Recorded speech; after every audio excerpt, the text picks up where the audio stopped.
we see that this is only the second time when we look at this verse, Proverbs 11:12, that we see that one of these words used in a way that directly tells us what an example of it is. Whoever derides their neighbor has no sense. Okay? Whoever derides their neighbor has no sense. Fools die for lack of sense is general. It says specifically, whoever derides their neighbor has no sense. Going back to the first time it was used this way. But a man who commits adultery has no sense. A man who commits spiritual adultery, a man who cheats on his wife in a valid marriage has no sense.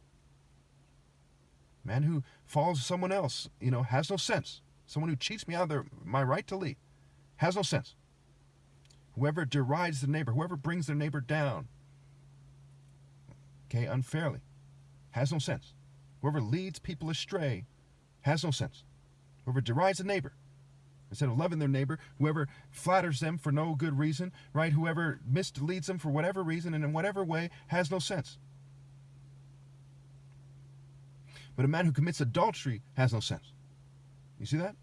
We're all the way at Proverbs 11 of 31 chapters.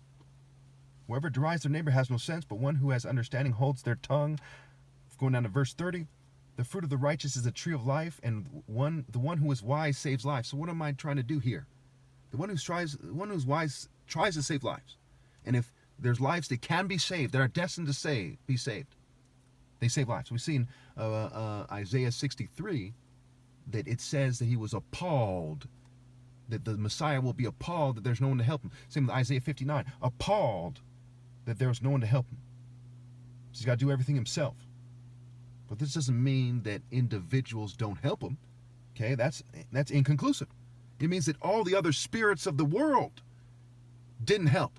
So he's appalled that those who follow Apollo, those who follow the president, those who follow them, and them, didn't help. Those who follow the spirit of the nation, the spirit of their races, the spirit of their religions, they didn't help. But individuals are supposed to leave those despicable spirits and obey God through me and become one with me. And that's why there's I obviously, without saying anything, I've summoned a rod. It's my default state. On the backs, eternal punishment is raised for those who interfere with this video. They caused me to make it in clips, which confuses me about the timeline. Now we go to the next chapter, which is actually the third time it's used specifically. Proverbs 12:11, those who work their land will have abundant food, but those who chase fantasies have no sense. This is why it says, the rich are wise in their own eyes, but one who's poor and discerning sees how deluded they are. I'll say that eventually. Okay? So those who chase the rich man's fantasies, silver, gold, the psychological constructs, social norms, okay? The paths that people offer you outside of the divine order. They have no sense. They're fools. They're idiots. They're hell-bound dumbasses. Think psychology, fantasy, theater arts, drugs, and propaganda. Those who work the land, those who work their land, those who work the Jerusalem in the sky, those who do the work of God in the vineyard of God in the spiritual realm, okay, will have abundant spiritual food, right? Blessed are those who hunger and thirst for righteousness' sake. But those who chase fantasies have no sense. Dumbasses, fools, imbeciles, rebels, evildoers, dummies, dumb and dumber, Tweedledee, Tweedledum, fool on the tarot card, okay, Babs Bunny, scatterbrain, dumbasses. And they didn't get that way from doing what is right, and then they wouldn't be a fool. They got that way by being that way their whole life because they come from a long line of dumbasses who fucking don't teach their kids right. And their kids come out more and more that way every time they fail to be in the divine order. What other way could there possibly be? Again, if you have a viable counterargument, please present it. And get flogged like the dog you are. But you will get flogged to the extreme if you actually think, in terms of spiritually flogged. You'll get flogged to the extreme if you actually think you have a viable counterargument and you don't bring it up because you're slacking your work. So if you actually believe that you have a viable counterargument, state it in the comments. Proverbs 13:15. Good judgment wins favor, but the way of the unfaithful leads to their destruction. Whoever spares the rod hates their children, but the one who loves their children is careful to discipline them. If you love your children, you will bring them to me. We know people do not love their children when they do not bring them to me, or they pretend to, or make a half-ass effort. If an island was going up in smoke, or sinking, would you kind of be like, I think you kind of should get on that boat? You would tell your kid, look, get on that fucking boat, okay? I am the solar boat of God. If you love him, you say, look, you dumb fucking bitch, you punk, you slut, you coward, you asshole, obey God through him, you fucking dumbass. You would go way out of your way, even if it killed you.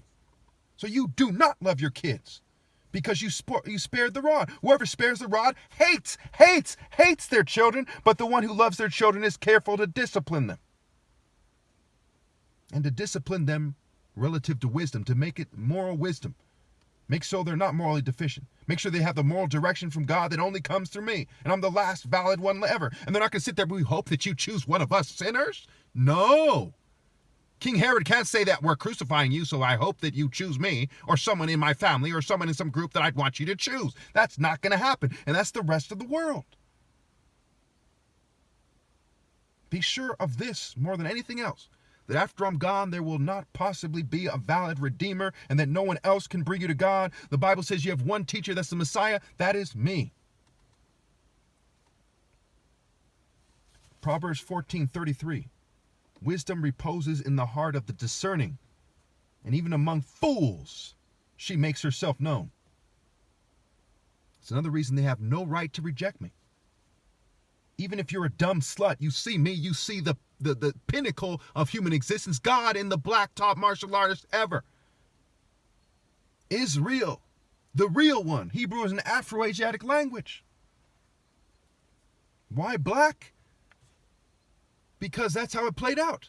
Okay, the black African, the original man. Okay, the most spiritual, the top martial artist, naturally. This particular type of black person. Not every black person, this particular type. Even a fool knows that. If Michael Jordan was playing one-on-one with Harry Potter, even a fool knows Michael Jordan's better.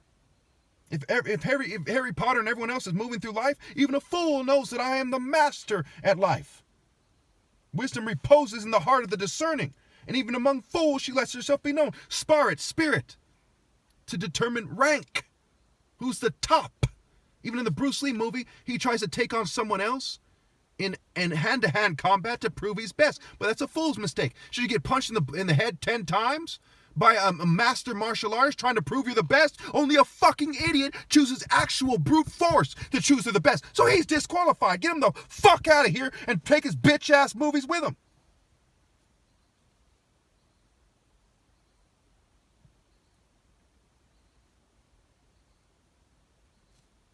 Proverbs 15:13. A happy heart makes the face cheerful, but heartache crushes the spirit.